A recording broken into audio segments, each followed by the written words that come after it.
High! Finally চলে এসেছি আমাদের সেকেন্ড অ্যানিভার্সারি মিনি ব্লগ নিয়ে।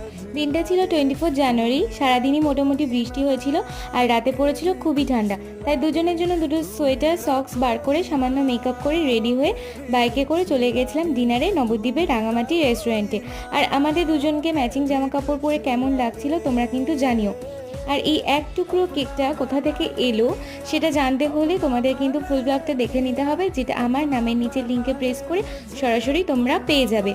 অর্ডার করেছিলাম আমাদের দুজনেরই প্রিয় খাবার দাবার, ছিল আমার ফেভারিট চিলি চিকেন আর মিক্সড ফ্রাইড রাইস বা চিকেন রাইস বলতে পারো, আর আমার বরের ফেভারিট বিরিয়ানি।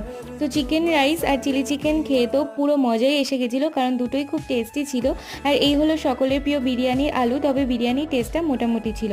খাওয়া দাওয়া শেষ করে সোজা ফিরে গেছিলাম বাড়িতে। ফুল ব্লগটা অবশ্যই দেখো। আর রাতে বাড়ি ফিরে ডেকোরেশন করে কেক কাটিংও করেছিলাম, সেই ব্লগটাও আসবে। তার জন্য অবশ্যই আমার চ্যানেলটাকে সাবস্ক্রাইব করে দিও।